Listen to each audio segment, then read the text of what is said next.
Saudações, gente bonita. Aqui em Goiás são 13 horas e 30 minutos. Fazem 25 graus. Hoje não fez calor hora nenhuma no dia. É o auge do calor, faz 25.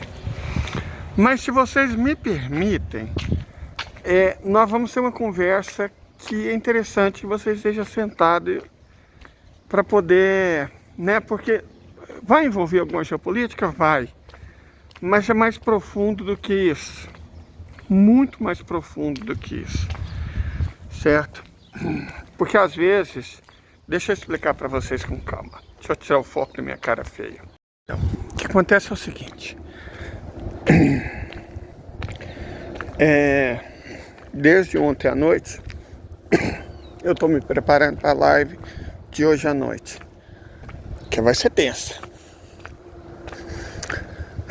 E, bom, o ideal é a gente dormir com a ideia e aí a gente acorda. Teve a noite inteira para o cérebro macetar e isso ajuda as ideias a fluírem. Bom, fiz isso. Realmente, as ideias fluem. E depois eu tenho por hábito também dar uma lida, né? Todo o material e ver coisas outras.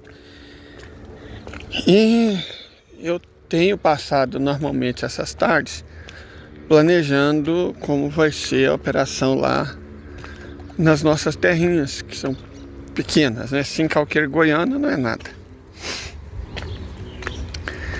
E aí eu refleti sobre algumas coisas.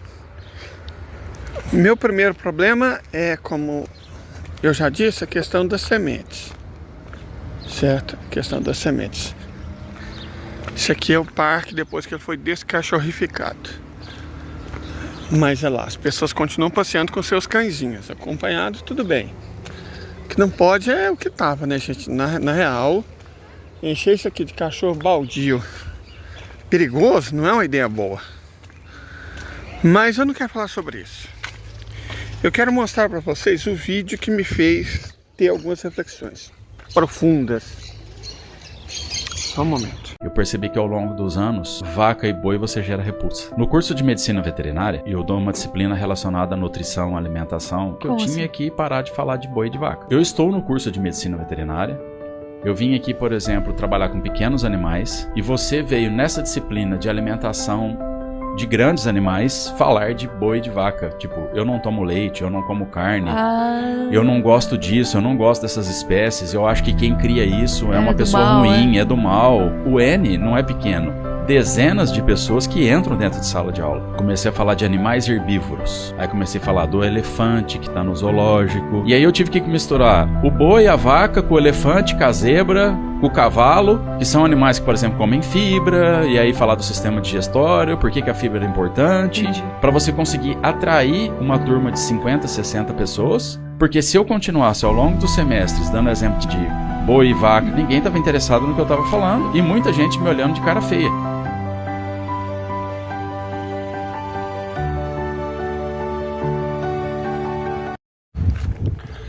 E sobre isso, dentro desse bosque de pau-brasil aqui, só um momento.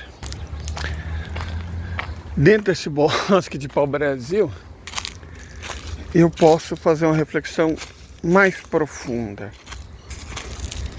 Antes de entrar nesse mérito de que ele está certo, eu sinto isso, eu sinto muito isso. De que realmente as pessoas não querem ver falar de vacas. Não querem. Tem pessoas que até consideram uma imoralidade. Certo? São pessoas da cidade, evidentemente, né? Que não precisam cultivar ou criar o próprio alimento. E nunca tiveram. Mas essa é uma realidade, né? A grande maioria nunca teve. Mas eu não vou criticar as pessoas. Por estranho que pareça, antes de falar sobre isso, eu preciso falar sobre um tema que eu vou utilizar na live de hoje. Deixa eu só mostrar esse parquezinho superfaturado, pelo qual a municipalidade pagou mais de 600 mil reais. Nisso aqui.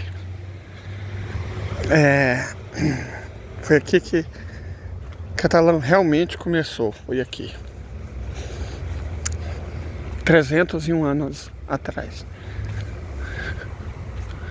Hoje não sobrou muita coisa, né? Tem esse bosque montante e esse microbosque jusante. É o que sobrou. O córrego do almoço, bom, é isso aqui. O que sobrou dele. Quando eu era moleque, era bem diferente. Eu cheguei a pescar nesse córrego.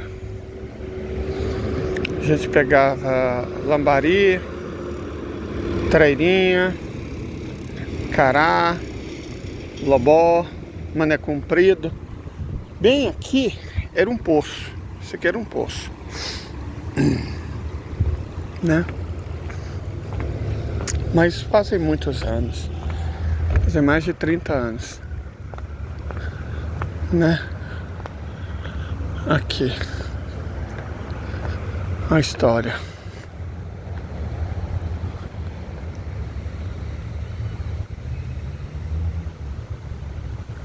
É isso. Para fazer 2 arcos de material barato. Tá vendo? Isso aqui nem alumínio é.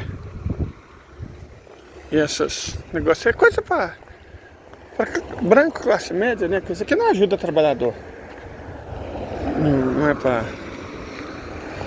Isso aqui é para branco, classe média, que mora nos condomínios aqui perto. Enfim, mas eu não vou entrar nesse método. O que eu quero entrar é na discussão do Rômulus Maia. Rômulus Maia é um sujeito, vou chamar ele de complexo. Certo, ele é complexo. E ele é um pouco complicado também. Não é alguém que eu leio continuamente, certo? Mas é alguém que eu consigo respeitar. Nós só temos visões dissonantes sobre o mundo, o que é normal. Certo? O que é normal. Isso acontece. Não quer dizer... Isso, por favor, de modo algum, é uma crítica a ele ou demérito dele. Eu só tenho outra visão de mundo.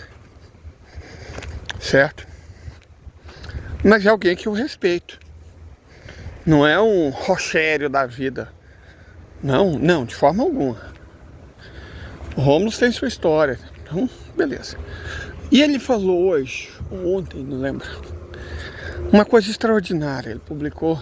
Deixa eu ver se eu acho aqui o texto que ele falou isso. Só um momento.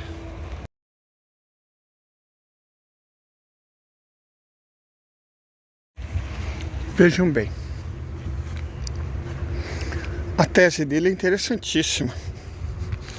Não vou comprar ela inteira, mas evidentemente no self-service que a gente usa para tentar explicar as coisas, eu vou tirar muitas porções disso. O raciocínio dele é que a federação, o presidente Vladimir, né? Vladimir tem uma ideia muito precisa de como o Ocidente funciona. E, bom, destruí-lo de fora, ou seja, explodi-lo, é muito difícil, sobretudo para um país só. É claro que tem a China, é claro que tem lá no fundinho a Índia, tem o Irã, mas na guerra mesmo só está a Rússia, o Irã também, mas num outro nível.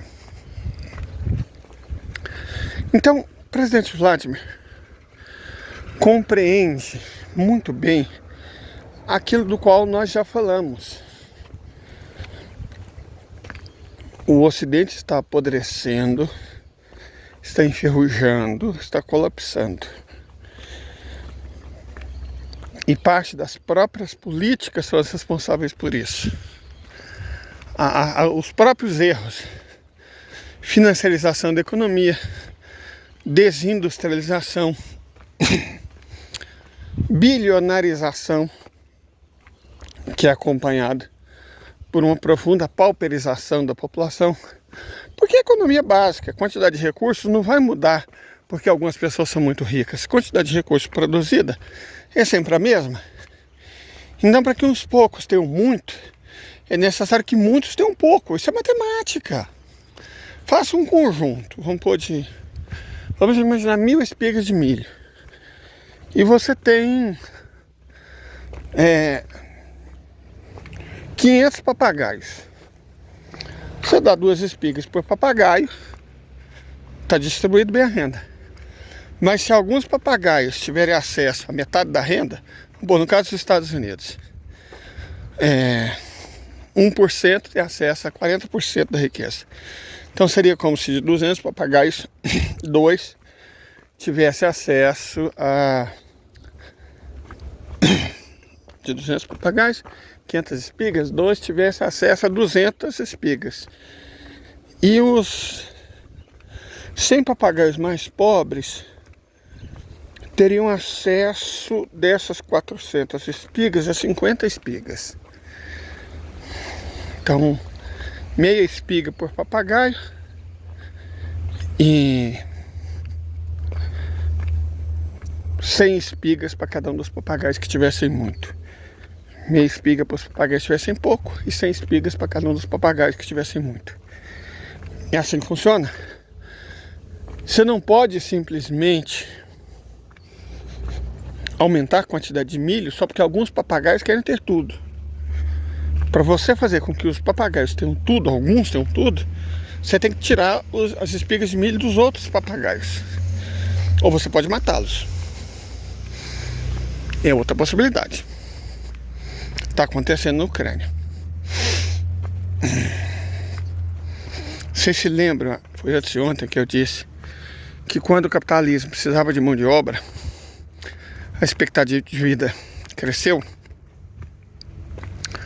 mas que agora que vai vir robôs, prevê-se por meados da década de 2030, daqui 10 anos até 1 bilhão de robôs humanoides, os seres humanos vão deixar de ser necessários como era. Por deixar de ser necessário, eu estou falando das pessoas pobres. Então, elas vão morrer. Fome, doença, não faz muita diferença. O ponto é que elas não são mais necessárias. E tem jeito de você fazer isso. Torna a convivência entre homens e mulheres insuportável e as pessoas não vão se reproduzir. O homem vai ter medo, vergonha de chegar perto de mulher, que pode ser acusado por assédio, pode ser obrigado a pagar pensão para namorada, para ex-namorada que já casou com outro, só porque pode responder por abuso, porque terminou com a ex-namorada e aí ela sofreu, sentiu ofendida. Isso é um fato, são leis que já existem ou estão sendo propostas.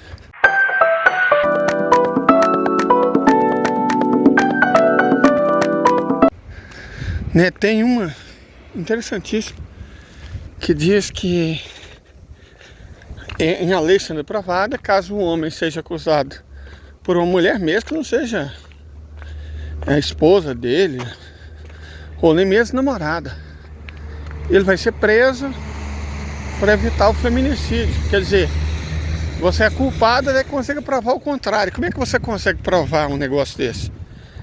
Sobretudo se você não tiver dinheiro. Eu já sofri assédio judicial, foi assim que eu perdi minhas terras, e eu sei que é caríssimo. Eu não perdi minhas terras porque eu não produzia, pelo contrário, eu produzi bastante feijão. E eu perdi minhas terras porque eu não dei conta de travar a luta judicial. Por isso, quando alguém fala é só provar que você é inocente, cara, a vontade que eu tenho é esmurrar. Porque como assim só provar é fácil assim, camarada? Lutar contra a justiça? É barato? É simples? Não, não é não. Talvez para quem é classe média, né, foi criado leite pera a vida inteira, seja fácil. Tem parente advogado, tem não sei quem no Ministério Público, não sei quem no Judiciário, no Tribunal não sei aonde, tem não sei quais contatos, mas para gente que é pobre, é um inferno na Terra. Simples assim. Por isso, você legislar sobre esses temas é você interferir diretamente na maneira como os seres humanos se relacionam. Porque o assédio judicial é terrível e para pessoas pobres é definitivo. Certo? É definitivo. Então você cria um conjunto de situações em que você torna um relacionamento ágil. Para quem nunca viu, essa é a baunilha do Cerrado. Olha o tanto que ela tá bonita. Essa é muito bonita. Você cria uma situação em que, se a pessoa for pobre, é muito arriscado ela ter um relacionamento. Você pode atuar também de várias outras maneiras, tornando o preço dos imóveis impraticáveis. E aí você só ganha dinheiro para ter o seu imóvel quando você já não está mais em idade reprodutiva. As leis de proteção aos idosos também são fantásticas. Elas protegem os idosos, mas não protegem quem tem que cuidar deles. Certo? Vamos supor que se você é uma pessoa pobre. Tá lá, você garantiu 500 direitos aos idosos. Fantástico isso. Incrível. Só que a responsabilidade de cuidar não é do Estado, não é de quem criou as leis. É dos filhos. Tudo bem se os filhos tiverem dinheiro. Mas se não tiver, eles têm um problema enorme pelas mãos. Um problema enorme. Que muitas das vezes vão ter que escolher entre trabalhar e cuidar dos pais. Entre casar e cuidar dos pais. E aí complica, né? E às vezes até quando há relatos de pais abusivos, que eu sei que é lindo romantizar mãe, principalmente pai, fantástico, mas não é assim que a banda toca, né? Então nesses casos, digamos que a pessoa foi abandonada, né? E aí teve que se virar na vida, mas de alguma forma ela conseguiu se dar bem. E um belo dia chegou a notificação judicial ao pai biológico ou a mãe biológica processando por negligência, por abandono parental. Então não se espantem com não a ontologia das leis. Na ontologia toda lei é ótima. Proteger os idosos, proteger as mulheres, proteger as minorias. Na ontologia todas as leis são excepcionalmente boas. Agora, se você busca entender quem paga pela lei, e aí vamos dizer, qual que é o objetivo final, qual que é a teleologia da lei, o que essa lei pretende de verdade, aí você começa a se fazer perguntas. E essas perguntas incomodam muito. E confiando no fato que essas perguntas incomodam, é exatamente por isso que quem cria essas leis as cria, porque você evita a pergunta. Certo?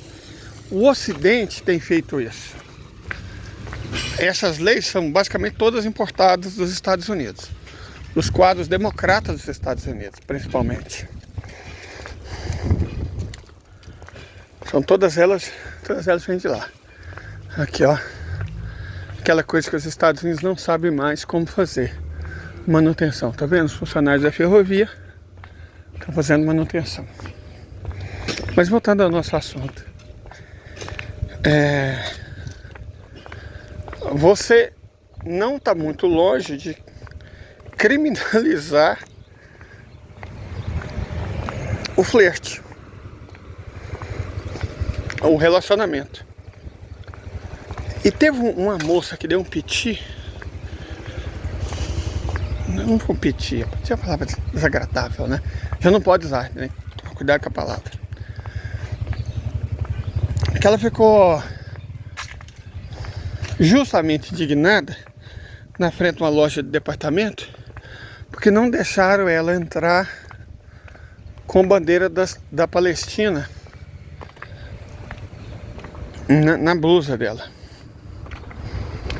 E aí ela falou, ó, se eu tivesse com a bandeira da Ucrânia, eu podia entrar, não podia?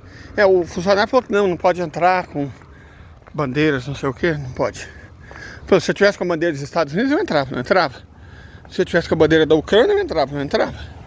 Se eu tivesse com a bandeira do orgulho, que é a bandeira LGBT, eu entrava, não entrava. Se eu tivesse com a bandeira de Israel, eu entrava, não entrava. Então não vem mentir para mim dizendo que o problema é a bandeira, não. E é bem isso. Ela está dizendo a verdade. Ela está dizendo a verdade. E aquilo que eu já comentei bastante sobre religião. Você pega esses países que tem ampla liberdade religiosa, é expressão absoluta. Praticamente. Você pode, na Suécia da vida, na Dinamarca da vida, queimar o Alcorão. E você pode até solicitar, ó, isso era Pronobis. Pode até solicitar proteção policial pelo seu direito constitucional de queimar o Alcorão. Você pode queimar a Bíblia também.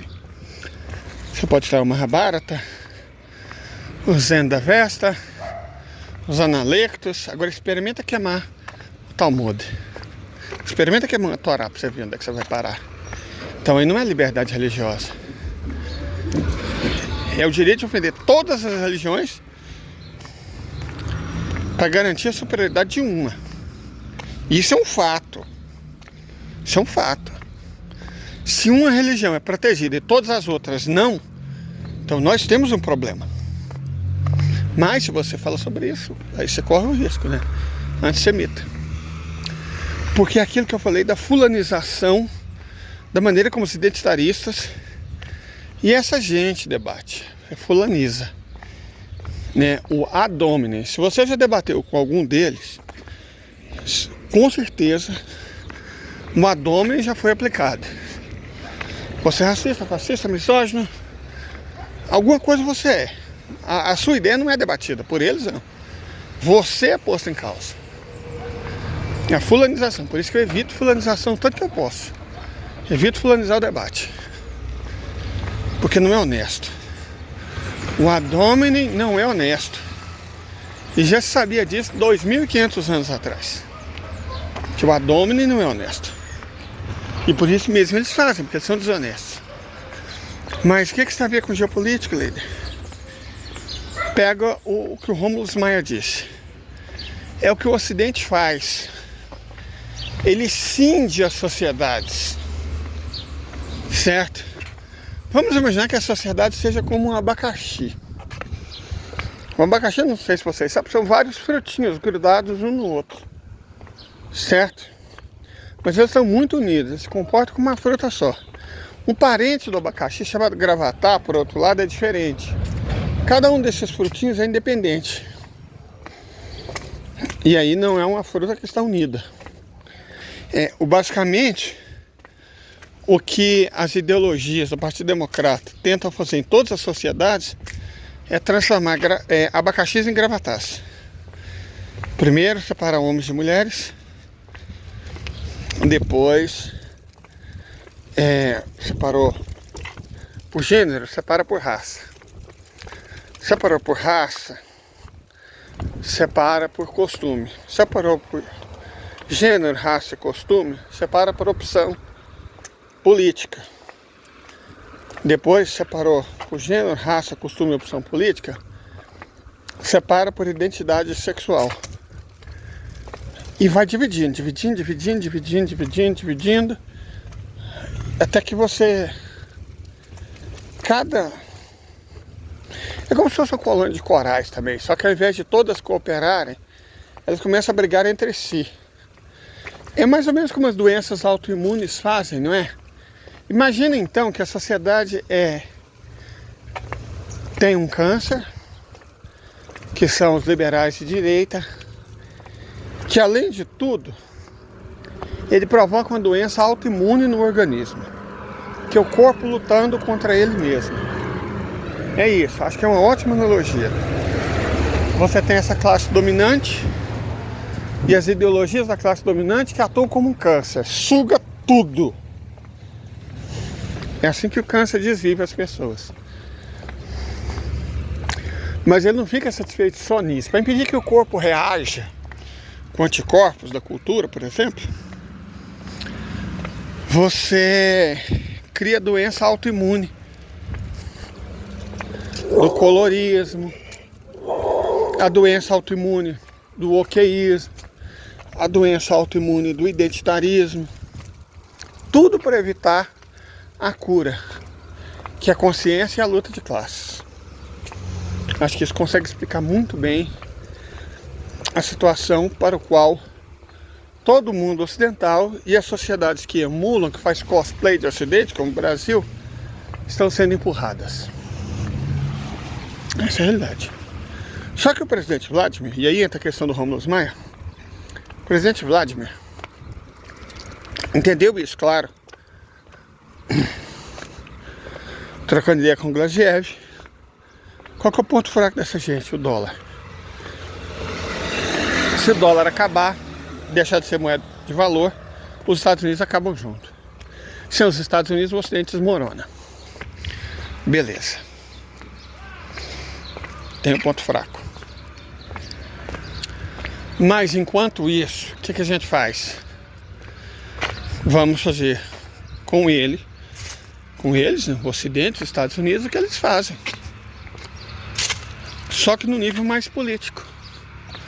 E é nesse sentido, o suposto apoio do Putin, ou dos putinistas, ou da Rússia, a Marine Le Pen, ao Trump, não é apoio. Eles sabem que são países ocidentais que fazem parte de coalizões que já invadiram a União Soviética ou a Rússia.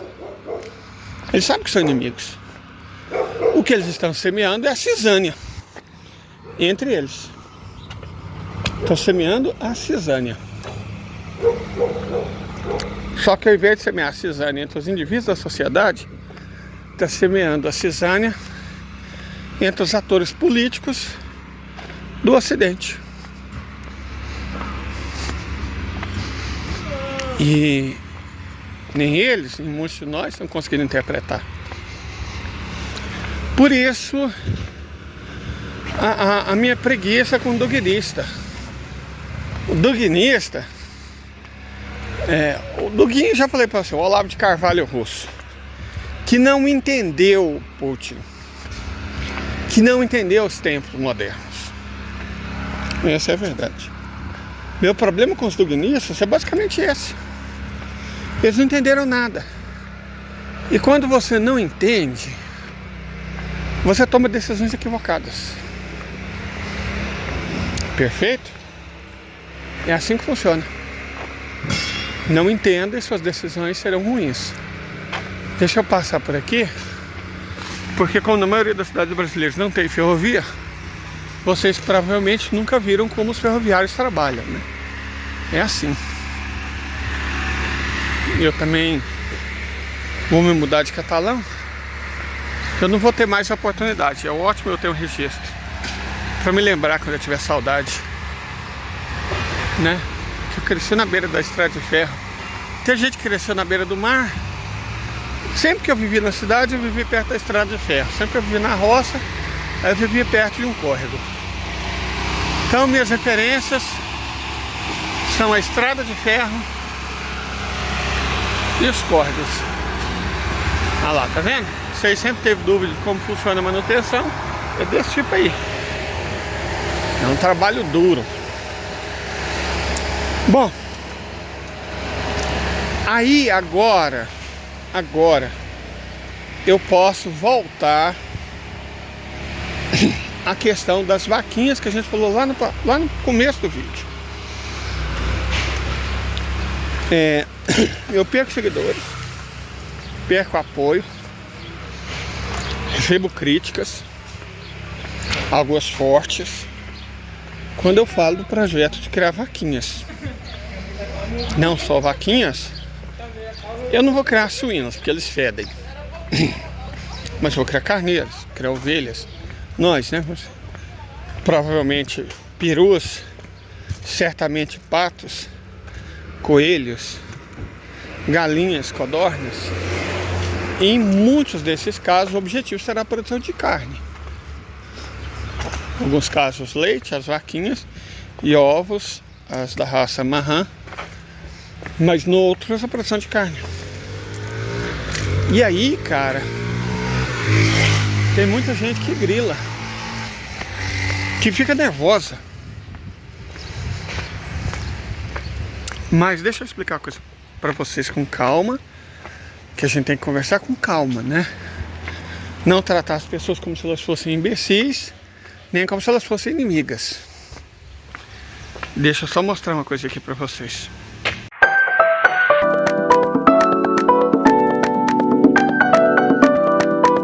Pois bem, essas são as coisas que eu preciso. Lembra quando eu... No último vídeo eu até falei, ó, se vocês não quiserem enviar Pix, enviam sementes. Ou envie e fala assim, ó, tô mandando esse Pix especificamente para comprar essa semente. A maioria dessas plantas é provável que dificilmente, de um modo geral, as pessoas conheçam. Por exemplo, qual que é a ideia do feijão guandu? A ideia do feijão guandu, do calopogone, dos estilosantes, é melhorar a qualidade da terra. E também servir de alimento para as vaquinhas. A vaquinha hoje, o boi, né, é criado no estilo de monocultura. Ele come apenas capim. E às vezes só um tipo de capim. Não é saudável. Mais importante que isso, de forma alguma produz um leite de boa qualidade. Ou uma carne de boa qualidade. Que alguns animais serão abatidos. E isso choca muita gente. Mas são pessoas criadas que nunca tiveram problemas. Qual que é o eufemismo? Insegurança alimentar. Que nunca passaram por situação de insegurança alimentar. E aí é muito fácil você julgar as pessoas pelo que elas comem. Porque são pessoas que, de um modo geral, sempre puderam escolher o que elas comem. Então, se você sempre pôde escolher o que você come, é até natural que você ache que todas as pessoas tiveram o mesmo direito, ou têm o mesmo direito. Só que não. Não mesmo. Para o que os pobres, de modo geral, são gordos? Porque basicamente eles só podem comer amido.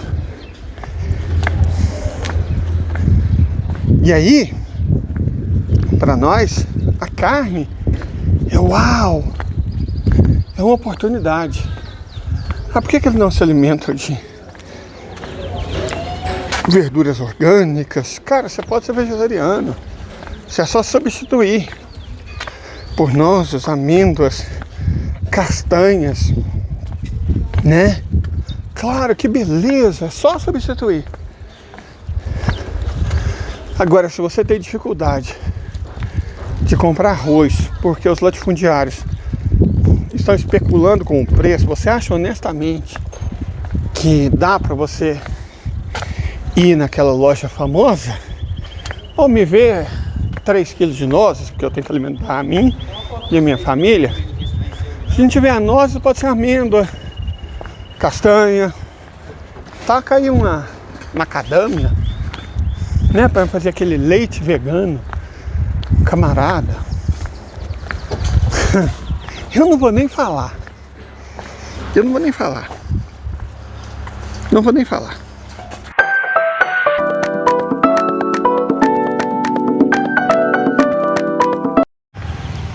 Eu comentei antes de ontem, quando o presidente sancionou a lei para reduzir os tributos sobre a carne,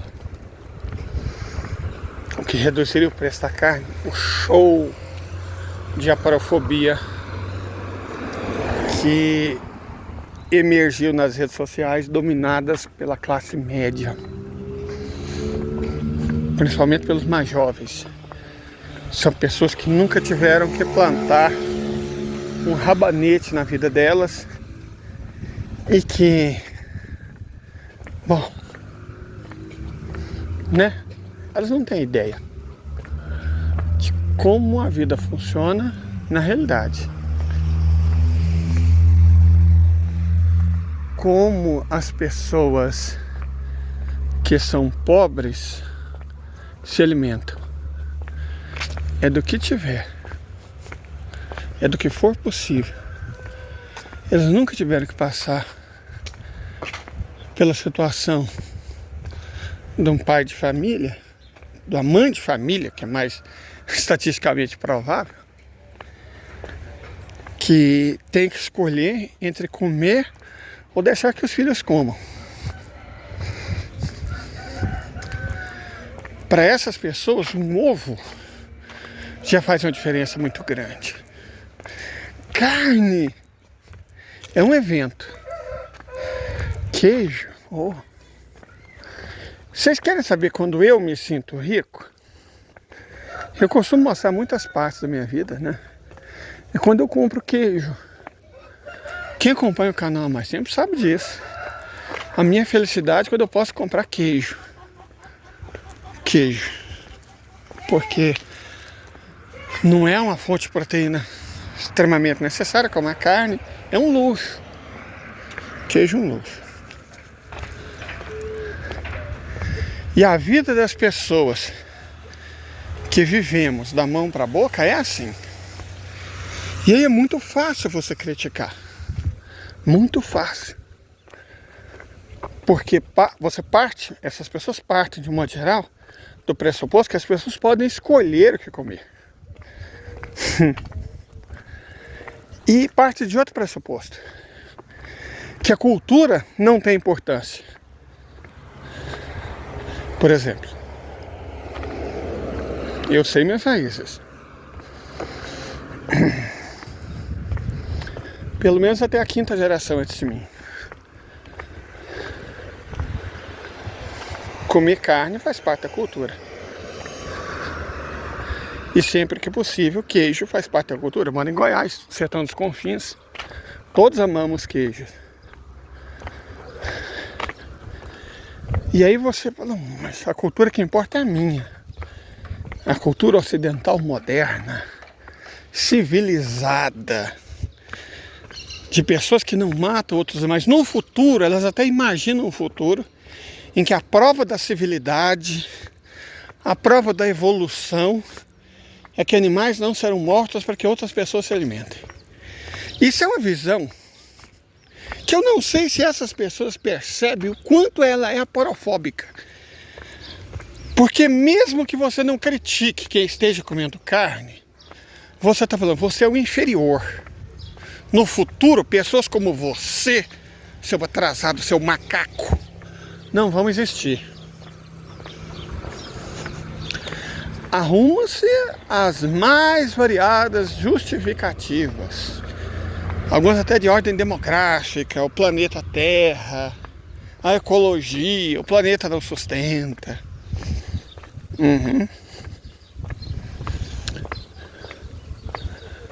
Mas o grande problema é pobres comem carne, isso incomoda. Ora, eu vou ter meu projetozinho, sobretudo se vocês me ajudarem. E aí eu vou falar outra coisa para vocês.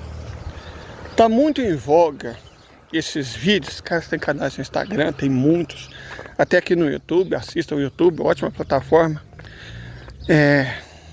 em que eles mostram agrofloresta. Parece que veio um suíço, né, que roubou as ideias dos indianos e dos australoides e aplicou esse veganismo aporofóbico que eu falei. No sistema dele não tem animais. Eu já falei, a agrofloresta é um bom sistema. Eu falei, não é. Sabe por que eu falei não é? Porque não é, eu já trabalhei com ele. Eu sei que não é. Ele exige uma quantidade descomunal de mão de obra. Uma quantidade descomunal de mão de obra. Mão de obra que não existe. Você vai no campo, deixa eu falar para vocês. Você sabe por que terra na região para onde eu vou é barata? Porque ninguém planta. Ninguém planta nada, não tem cultivo de nada. Eu procurei umas variedades de feijão que eram locais, que cada região tem uma variedade de feijão. Vocês viram, já mostrei as minhas ontem. Já consegui comprar 7. Falei, quais são as daí? Não tem. Sabe por que não tem? Porque a agricultura ela foi extinta há 30 anos. Foi todo mundo para a cidade. Então lá, basicamente, ninguém planta e ninguém cria. Por isso lá não tem verdura, não tem fruta, não tem legume, não tem carne, não tem leite. Você tem que trazer de longe, o que aumenta o custo ambiental. Aí o pessoal fala, pratica agrofloresta. Fala isso que não entende. Falei que não entende. A quantidade de mão de obra, de horas de trabalho que é necessário para você cultivar 1 hectare de terra. E fala isso, as pessoas que... Você pode ver que esses youtubers, que esses influencers nunca falam o que eles fazem com a produção. Para que eles vendem e por quanto eles vendem. Porque eles produzem coisas tecnicamente orgânicas que são caras. Não são para a boca ou para o estômago do trabalhador e da trabalhadora. Então depende de você viver numa cidade onde existe uma burguesia consolidada.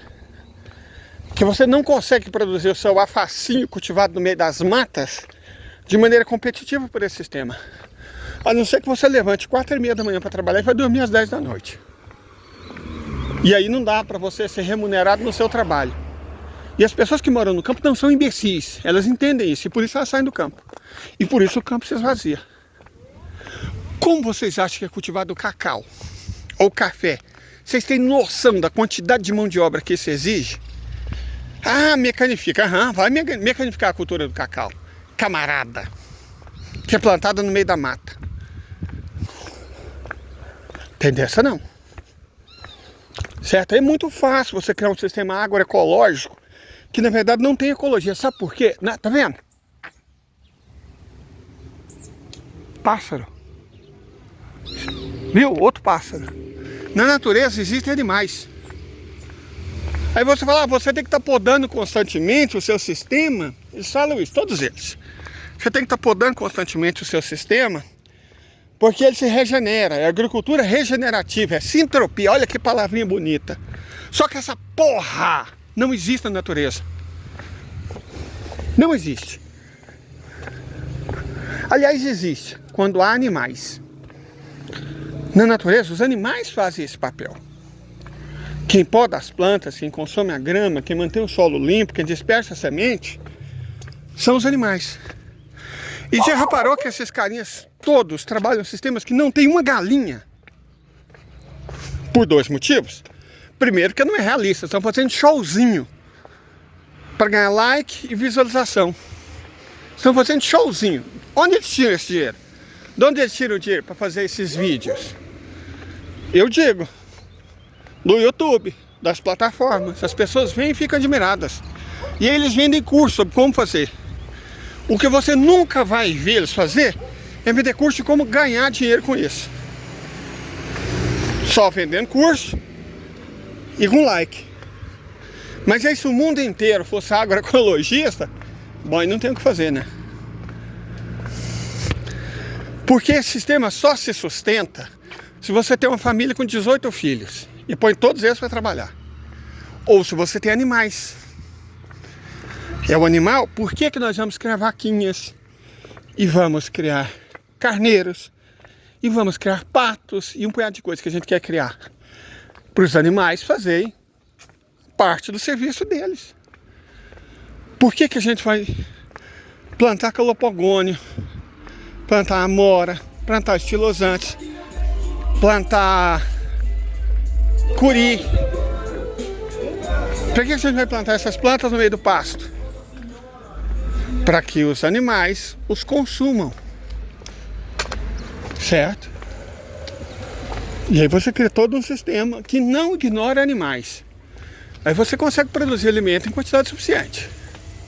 Pode ter certeza que aí você consegue produzir alimento em quantidade suficiente.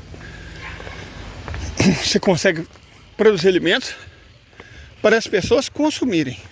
Na verdade, a quantidade de alimentos, mesmo assim, é limitada. Por isso que nós vamos montar nosso restaurantezinho. Sabe por quê? Porque a gente vai produzir tão pouco que é muito difícil. Se você tentar produzir alface e vender, Vocês acham que o supermercado compra 5 pés de alface, 3 pés de couve, um molho de salsinha? Vocês acham que é assim que funciona? É claro que não é, né? Você tem que vender em grande quantidade. Por isso, até o pequeno agricultor está se tornando monocultor. Qual que é a única maneira de, mesmo pequeno produtor como nós, sermos policultores? Ou vende com o selo orgânico só para quem tem dinheiro, se sentir bem, né? Por estar fazendo a sua parte para o planeta Terra.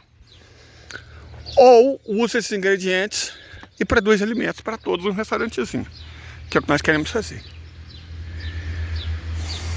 A vida, a realidade, gente, ela não passa na tela da TV.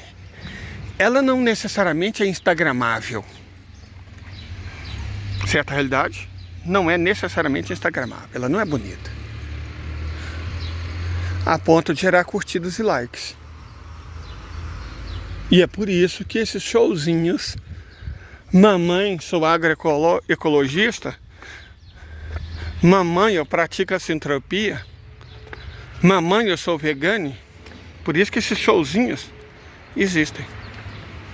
Eu não culpo as pessoas que têm dinheiro de serem veganos. É um direito delas, o dinheiro possibilita essas coisas. Mas não venham me criticar.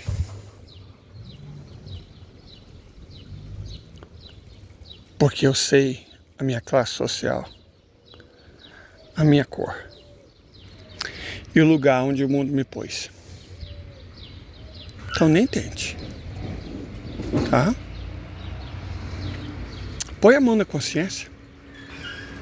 De modo geral, as pessoas adoram falar para os outros terem consciência. Podem começar por elas mesmas.